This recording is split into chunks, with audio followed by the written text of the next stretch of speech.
अस्सलाम वालेकुम। आज के सच के साथ मैं हूं वसीम अब्बासी। आज बहुत बड़ी ब्रेकिंग न्यूज़ आई है जिसका मुझे बहरहाल अफसोस ही है कि पीटीआई से बल्ला वापस ले लिया गया है। सुप्रीम कोर्ट के 3 रुकनी बेंच ने 2 दिन की कई घंटों की समाअत के बाद ये फैसला सुनाया है और फैसला जनाब बिल्कुल रात गए फैसला आया है। और ये रात गए फैसला बिल्कुल मुझे हनीफ अब्बासी के उस फैसले की याद ताज़ा करवा रहा है कि जो जब अदालत से वो रात गई ही गिरफ्तार हुए थे और उनको एफेड्रीन केस में सज़ा दे दी गई थी इलेक्शन से चंद दिन कबल।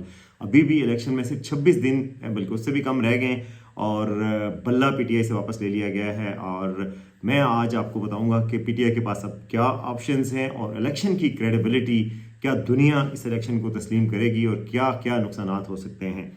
तो सबसे पहले तो मैं आपको बताऊं कि अभी थोड़ी देर पहले ये फैसला आया सुप्रीम कोर्ट ऑफ पाकिस्तान की जानिब से। जस्टिस काजी फायद ईसा ने पहले 9:30 बजे फैसला सुनाने का कहा, फिर 10:30 भी फैसला नहीं आया, फिर 11:30 के करीब फैसला आया। 11:30 के करीब ये फैसला उन्होंने सुनाया जनाब। बड़ी लंबी, जिस तरह मुफ्ती मुनीब साहब चांद की खबर सुनाते थे और पहले कहते थे मेरे साथ ये उलमाए कराम मेरे साथ मौजूद हैं, ये सारे मौजूद हैं। जितना उन्होंने लंबा खींचना शुरू किया मुझे शक पड़ना शुरू हो गया कि फैसला जो है वो ऐसा है जो सुना नहीं जा सकेगा। जाहिर है बल्ले का निशान वापस ले लिया एक पार्टी से, और बल्ले का निशान वापस लेने से क्या नुकसान होता है आपको बताऊं कि बल्ले का निशान वापस लेने से पार्टी को बहुत बड़ा नुकसान होता है। एक ऐसी पार्टी जो कि पिछला इलेक्शन जीत चुकी थी, जिसके करोड़ों वोटर्स हैं और इस दफ़ा वो बहुत पॉपुलर है। जितने भी पोलस्टर्स हैं जिन्होंने पोल्स किए हैं शहरी इलाकों में, तो ख़ास तौर पर पीटीआई पंजाब और केपी में हैंड्स डाउन जीत रही थी। तो उसके बावजूद अब इस जमात के पास अब एक यूनिफाइड निशान नहीं है। यूनिफाइड निशान सिर्फ एक निशान नहीं है, बल्ले का निशान एक सिर्फ निशान नहीं है। बल्ले का निशान असल में एक बहुत बड़ी गारंटी है कि आपके पास जो वुमेन सीट्स होती हैं, वो वुमेन सीट्स जो कि आम तौर पे इलेक्शंस में जो विनिंग पार्टी होती है उसके पास 30 से 40 50 तक सीट्स हो सकती हैं, वो सारी सीट्स आज पीटीआई से वापस। यानी कि पीटीआई के पास अब कोई चांस मुझे नहीं लगता कि वो किसी तरीके से इलेक्शन में कम बैक कर सकें। आज़ाद उम्मीदवार ज़रूर खड़े करेंगे, आज़ाद उम्मीदवार जीत भी सकते हैं। पहली बात यह कि डिसहार्ट हो चुके होंगे हर पोलिंग, हर हलके में, हर कॉन्स्टिट्यूंसी में, सूबाई और कौमी असम्बली में अलग अलग उम्मीदवार होंगे, उनके अलग अलग इंतखाबी निशान होंगे। किसी के पास कलम, किसी के पास तवाद, किसी के पास कुर्सी मेज़, किसी के पास पेन, किसी के पास चैनक, किसी के पास क्या। अब ये एक तो ये यूनिफाइड किस्म का एक मैसेज नहीं जा सकेगा कि जी आपके हलके में पीटीआई का इमरान खान का कैंडिडेट कौन सा है। ना सिर्फ ये, बल्कि चूंकि आज़ाद हसीयत में इलेक्शन लड़ेंगे और उनकी कोई जमात नहीं होगी, तो आप समझें कि वो जब इलेक्शन जीत चुके होंगे तो आर्टिकल 63A के तहत, आइन के आर्टिकल 63A के तहत वो पाबंद नहीं होंगे कि अपनी पार्टी से डिफेक्ट ना करें, यानी अपनी पार्टी छोड़ के किसी दूसरी पार्टी को फ्लोर क्रॉस करके वोट ना दें। बल्कि वो चूंकि आज़ाद लड़े होंगे तो दबाव डाला जाए या कुछ भी किया जाए तो उनमें से कई लोगों को तोड़ा जा सकता है और उनको वफादारियां तबदील करने पर मजबूर किया जा सकता है।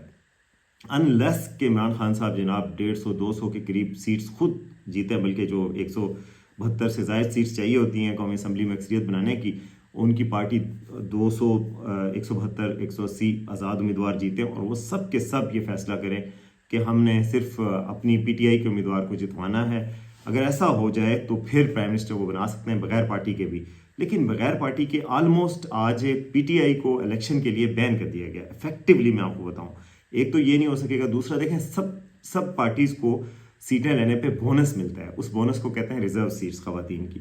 तकरीबन 4.5 सीट्स बनती हैं, 4 शरिया कुछ सीट्स होती हैं जिनके ऊपर एक वेमेन सीट मिलती है। तो जिस पार्टी ने यानी 8-9 सीटें ले ली उसको 2 वेमेन सीट, जिसने 10 सीट, जिसने 80 सीटें ले ली उसको 20 सीट्स, इस तरह यानी कि बड़ी तादाद में सीट्स मिलती हैं। वो सारी सीटों से वो महरूम हो जाएंगे। यानी उनका काम डबल कर दिया गया, उनकी एफर्ट डबल कर दी गई है और उनके लिए मशक्क़त बढ़ा दी गई है।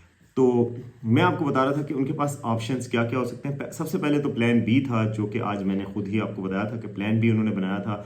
पाकिस्तान तहरीक इंसाफ नज़रियाती के डार साहब के साथ अलायंस किया, बाकायदा जियो पे बता रहे थे रऊफ़ हसन साहब के, उन्होंने एग्रीमेंट किए, बैठे इनके दफ्तर में आके उन्होंने एग्रीमेंट किया और उसके बाद तय किया गया कि जी फ़लाँ नशस्तों पर आपको 3-4 नशस्तें दी जाएंगी कौमी और सूबाई की। बाकी नशस्तों पर इमरान खान की मर्जी से टिकट इशू होंगे, लेकिन आपकी पार्टी के टिकट्स होंगे और बल्लेबाज का निशान मिलेगा।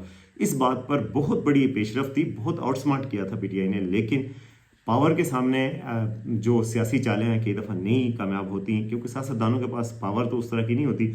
वो आउट स्मार्ट ही कर सकते हैं। मैं समझता हूँ बड़ा उनकी कामयाबी थी कि कितने दिन तक इस प्लान को मख्फी रखा और आखिरी वक्त पे लेके आए, और बड़ा अच्छा प्लान था। लेकिन ये गलती हुई कि वो अपने जो डार साहब हैं, जो पीटीआई नज़रियाती के सरबराह हैं, उनका तहफ़्फ़ुज़ नहीं कर सके, और वो जो है बाद में फिर जनाब उनको भी प्रेस कॉन्फ्रेंस करनी पड़ी। वही प्रेस कॉन्फ्रेंस उसी तरह की प्रेस कॉन्फ्रेंस जैसे असद उमर ने की थी, जैसे कि मलाइका साहिबा ने की थी, जैसे कि इतने सारे लोग कर चुके हैं और पार्टी छोड़ चुके हैं जो प्रेस कॉन्फ्रेंस करते हैं प्रेस क्लब में आके। तो जनाब फिर वो आखिरी वक्त में मुकर गए, और मुझे कोई शक नहीं है कि वो मुकरे होंगे, ज़ाहिर है। और उन्होंने पहले कहा होगा, वादा किया होगा, डील हुई होगी, और डील के बाद जनाब रऊफ़ हसन साहब जिस तरह कह रहे थे, मुझे वाकई में हमदर्दी हो रही थी कि भाई एक सियासी जमात और क्या कर सकती है, कोशिश कर सकती है, एफ़र्ट कर सकती है। वो सारी एफ़र्ट्स और कोशिश उन्होंने की। उसके बावजूद जनाब डार साहब आए और प्रेस कॉन्फ्रेंस की लाहौर में, और कहा कि जी जिन्होंने मेरे नाम से टिकट लिए हैं उन्होंने फ्रॉड किया है, और वो गलत दिए हैं, मैंने नहीं दिए, मेरे साथ नहीं। हालांकि मुझे लगता है कि वो गलत बयानी कर रहे हैं, क्योंकि इस तरह के तो कई प्रेस कॉन्फ्रेंसेस हम देख चुके हैं। उनके दस्तखत थे उस पर, और एक लेटर भी, एग्रीमेंट भी जारी किया था। तो प्लान भी जो उनका वो तो ख़त्म हो गया। मैंने आपको बताया था कि जो उनके प्लान्स बाकी हैं वो क्या हो सकते हैं। सबसे पहले तो वो सुप्रीम कोर्ट में अपील कर सकते हैं। सुप्रीम कोर्ट में बिल्कुल इसकी अपील की गुंजाइश मौजूद है, और इस अपील में ये जजेस नहीं बैठेंगे जो 3 जजेस आज बैठे हुए थे, बल्कि नया बेंच तश्कील होगा, इससे बड़ा बेंच तश्कील होगा।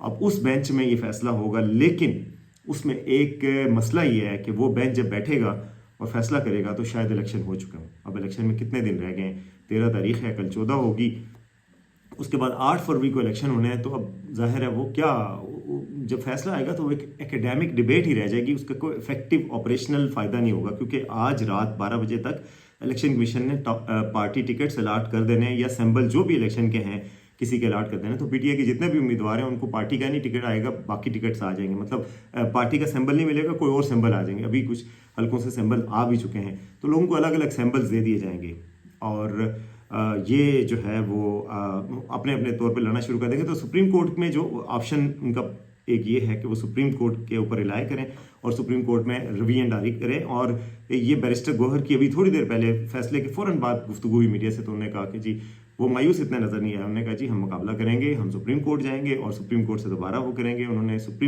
बड़ी समझदारी का मुजाहरा करते हुए सुप्रीम कोर्ट के हवाले से कोई तौहीन आमेज़ अल्फाज भी नहीं किए। उन्होंने कहा कि हम इस तरह नहीं करते, ये फोरम है। उन्होंने अपने शवाहिद देखे और फैसला कर दिया, तो हम जो है वो सुप्रीम कोर्ट में अपील करेंगे और इलेक्शन में जाएंगे और आज़ाद लड़ेंगे। अच्छा, दूसरी तरफ जो सुप्रीम कोर्ट का फैसला आया, मैं उसके हवाले से बताना चाहता हूँ कि काजी साहब ने बताया, जो मुझे कोई शक नहीं रहा। कल 2 दिन से जो हियरिंग हो रही थी, बैरिस्टर ज़फ़र ने बहुत अच्छे दलाइल दिए, लेकिन पेपर वर्क पूरा नहीं था। वो तो ये पेपर भी पेश नहीं कर सके कि उन्होंने अकबर बाबर को पार्टी से निकाल दिया था, यानी कि अदालत में पेश नहीं कर सके। रऊफ़ हसन जियो पे कह रहे थे जी मैंने ट्वीट कर दिए हैं, तो उनको कहा गया कि भाई ट्वीट करना तो नहीं काफ़ी होता ना, आपने कोर्ट में पेश करने होते हैं, कोर्ट ऑफ लॉ में पेश करने होते हैं। फिर उसके बाद वो 2011 के लेटर की बात कर रहे थे रऊफ़ हसन साहब, जबकि 2018 में हाई कोर्ट्स ने उनको बहाल कर दिया था पार्टी की मेंबरशिप उनकी। वो बात नहीं पेश कर सके। बहुत सारे डॉक्यूमेंट्स थे जो उन पेश नहीं कर सके। कब आपने पार्टी के इलेक्शन कराए, कब अनाउंस कराए, किस किस को नोटिफाई किया, किस को नहीं नोटिफाई किया। नूरीन भी आज सुप्रीम कोर्ट पहुंची, उन्होंने कहा जी मुझे नहीं बताया गया इलेक्शन की तरह, मैं तो बड़ी इंटरेस्टेड थी। अकबर बाबर साहब, वाकई में अकबर बाबर साहब को मैं जानता हूँ, 2005 से वो पीटीआई के स्पोक्स पर्सन थे। पार्टी के लिए हमें बुलाते थे, प्रेस कॉन्फ्रेंसेस के लिए इमरान खान साहब से मिलवाते थे, बातें होती थी। फिर वो पार्टी से नाराज़ हुए और चले गए। वो भी आए, उन्होंने भी बताया। तो बात ये थी कि जो केस था ना इंट्रा पार्टी इलेक्शन की हद तक, वो तो कमज़ोर था। और मुझे कोई शक नहीं, और मेरा ख्याल है पीटीआई के भी सारे लोग मानते होंगे कि इंट्रा पार्टी इलेक्शंस तो बिल्कुल ख़राब थे, और उसमें कोई शक नहीं कि वो सही नहीं हुए। मगर बात यह है कि इंट्रा पार्टी इलेक्शन जैसी टेक्निकलिटीज़ बाकी किस पार्टी के इलेक्शन ठीक हुए, ठीक बात है। दूसरी तरफ आपका जवाब है कि जी चैलेंज तो किसी ने नहीं किए। ज़ाहिर है नून लीग के भी ऐसे ही बिला मुकाबला मुंतखब होते हैं, नवाज शरीफ साहब, शहबाज शरीफ साहब, बिलावल साहब, पीटीआई पीपल्स पार्टी के बिलावल साहब, जरदारी साहब, वो कौन सा किसी मुकाबले के जरिए आते हैं और फ्री एंड फेयर इलेक्शंस होते हैं। पीटीआई के साथ एक मसला ये हुआ कि पीटीआई ने अपने स्टैंडर्ड्स बहुत हाई सेट किए हुए थे। उन्होंने अपना कॉन्स्टिट्यूशन बनाया, उन्होंने कहा जी खुफिया वोट होगा और उसमें सरबराह का इंतखाब होगा, हर बंदा उसको वोट देगा। वो चीज़ें उन्होंने वाकई इतनी ऊंची सेट की थी कि वो पूरी नहीं कर सके। तो मुझे इसमें तो कोई शक नहीं कि पीटीआई के इंट्रा पार्टी इलेक्शंस बिल्कुल गलत थे और वो कानूनी नहीं थे, वो सही नहीं हुए थे। मगर बात यह है कि उसका जो कॉन्सिक्वेंस और उसकी सज़ाएँ हैं वो इतनी सख्त होंगी। ANP की तरफ से भी आई थी तो उनको जनाब उनका क्या हुआ, उनको जुर्माना करके छोड़ दिया गया। आज इलेक्शन कमीशन ने कहा हमने 13 पार्टियों को जी ने उनके इलेक्शन सिंबल वापस लिए हैं जी, उनको सज़ा दी। वो 13 पार्टियाँ तो ना 3 में है ना 13 में है यार, वो क्या पार्टियाँ। PTI एक बड़ी जमात है, सबको पता है इस वक्त तकरीबन पाकिस्तान में ऑल ओवर पाकिस्तान रूट्स रखने वाली सबसे बड़ी जमात बन चुकी है PTI, जो कि 2018 में नहीं थी, इसमें कोई शक नहीं। 2018 में इसी तरह की टैक्टिक्स नून लीग के खिलाफ इस्तेमाल हुई। वो वक्त याद है कि साकिब निसार की क़यादत में 3 रुकनी बेंच होना था। जस्टिस साकिब निसार उस वक्त के चीफ जस्टिस, उनकी सरबराही में 3 रुकनी बेंच बना था। उन्होंने जनाब नवाज शरीफ को 2018 में उनकी पार्टी को इलेक्शन सिंबल से महरूम कर दिया था और उनके टिकट्स को उनको कहा था जी आप आज़ाद लड़ें। तो ये वक्त उस वक्त भी आया था और आज भी आया है। काजी साहब का एक बड़ा काजी साहब के हवाले से अब बहुत तूफ़ान आएगा, ज़ाहिर है ट्रोलिंग तो उनकी होती ही रहती है और उनकी 2 दिन के हवाले से भी PTI के कारकुनान बड़े उनके हवाले से सोशल मीडिया पे लिखते रहे, जो कि गलत बात है। आपको दलाल से बात करनी चाहिए, गाली देने पे नहीं आना चाहिए। मुझे खुद बहुत अफसोस हुआ इस फैसले पे। मैं समझता था कि फिर भी इनको किसी न किसी तरीके से पार्टी को इलेक्शन में जाना चाहिए, बैट सिंपल से लड़ना चाहिए, बाकी पार्टीज़ को इनका मुकाबला करना चाहिए और फिर भी हराया जा सकता था। और हरवाते आप फ्री एंड फेयर हराते, फिर आप फेयर एंड स्क्वेयर हरा के बाहर आते तो फिर कहते भी कि जी हम जीते हैं, हम इलेक्शन जीते हैं, हम आवाम के नुमाइंदे हैं। अभी जो इलेक्शन करवाएंगे, अब मैं आपको बताऊं कि मैं जो आपको आखिरी पॉइंट था जिसके बारे में कि क्या इन इलेक्शन की क्रेडिबिलिटी मुतासर नहीं होगी, ये इंटरनेशनल मीडिया और इंटरनेशनल दुनिया इसको मानेगी, मेरे ख्याल में इसके बड़े डाउट्स होंगे। दुनिया में इस पर यकीनन बात होगी और कहा जाएगा ये हाइपर टेक्निकलिटीज़ पे जनाब एक पार्टी को सिंबल से महरूम किया गया। इमरान खान पॉपुलर लीडर हैं, पॉपुलिस्ट हैं बेशक, लेकिन पॉपुलर भी हैं पाकिस्तान में। उनकी पार्टी को इनडायरेक्टली बैन कर दिया गया इलेक्शन से। मतलब आप फॉर ऑल प्रैक्टिकल पर्पसेस आप तकरीबन PTI को महरूम कर दिया गया। PTI एज ए पार्टी नहीं जा रही इलेक्शन में, PTI एज इंडिपेंडेंट जा रहे हैं, बिल्कुल आज़ाद जा रहे हैं, आज़ाद लड़ेंगे। तो पार्टी के तौर पे तो उनको ख़त्म किया गया। तो इंटरनेशनल मीडिया में इस पे बात आएगी, इंटरनेशनल इलेक्शन ऑब्जर्वर्स भी आते हैं पाकिस्तान में, वो भी रिपोर्ट लिखेंगे। उनने 2018 के हवाले से भी लिखी थी, लेकिन 2018 में कम अज़ कम ये नहीं हुआ था। पहले हम हमेशा इक्वेट करते रहेंगे जी 2018 में भी ऐसा हुआ था। वाकई 2018 में महकमा ज़राअत के लोग आए थे, नून लीग के टिकट वापस करवाए गए थे, नून लीग के मुकाबले में तहरीक बैक को मजबूत किया गया था, जीप के उम्मीदवार लाए गए थे, पार्टी को हर मोड़ पर नुकसान पहुंचाया गया था। प्री पोल रिगिंग हुई थी, पोल डे रिगिंग हुई थी, RTS बैठा था और बिल्कुल इलेक्शन चोरी हुए थे। मुझे इस पर कोई शक नहीं है, शरह सदर के साथ कहता हूँ। मगर इस तरह तो नहीं हुआ था ना कि नून लीग को मेन इलेक्शन में पार्टी सिंबल से महरूम कर दिया गया और कोई बंदा इलेक्शन में ना गया हो। तो ये बात ये यहाँ आके आज मैं तस्लीम करता हूँ कि 2018 से ही मुख्तलिफ है। ऐसा 2018 में नहीं हुआ, ऐसा पहली बार हुआ है और पहली बार हुआ है और मुझे पहली बार इस पर कोई खुशी नहीं हो रही, क्योंकि ये कोई गेम नहीं रही। ये इलेक्शन लगते नहीं हैं। अब इलेक्शन का वो वाला माहौल नहीं आएगा। वो इस तरह है कि जैसे एक दुश्मन के हाथ पांव बांध के दूसरी पार्टी जीते और वो कहे कि जी मैंने बड़ा मार्का मारा है, तो हाथ पांव बांध के इस तरह नहीं करना चाहिए था। उनको इलेक्शन का सिंबल देना चाहिए था, उनको इलेक्शन लड़ा के हराना चाहिए था। अगर दुश्मन को हराना चाहता है और जीतना था तो इस तरह जीतते या उनको जीतने देते। बहरहाल जो हुआ मेरे ख्याल में अच्छा नहीं हुआ। अब इसके कॉन्सिक्वेंसेस इलेक्शन के हवाले से होंगे। बाकी जो बात होती है, एक बात होती है जी इसके और कॉन्सिक्वेंसेस क्या होंगे कि इलेक्शन के बाद अगर गवर्नमेंट बनती है और उस गवर्नमेंट में क्या अदम इस्तेकाम होगा। ज़ाहिर है एक बेचैनी तो होगी, एक यूथ में मायूसी फैलेगी जमहूरी अमल के हवाले से, इलेक्टोरल अमल के हवाले से।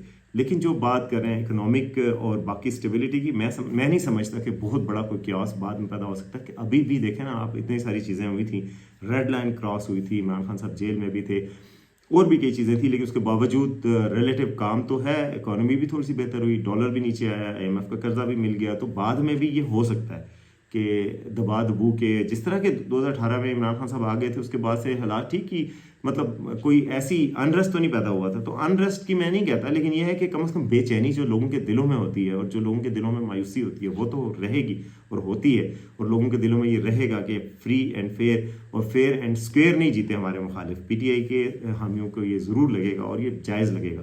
तो मैं समझता हूँ मुझे कोई बहुत ज़्यादा खुशी नहीं हो रही, और बल्कि खुशी नहीं हो रही, बिल्कुल खुशी नहीं हो रही, बिल्कुल खुशी नहीं हो रही। और मुझे अफसोस हो रहा है कि ये बल्ले का निशान PTI से वापस ले लिया गया और PTI जैसी बड़ी जमात को अमलन इलेक्शन रेस से बाहर कर दिया गया।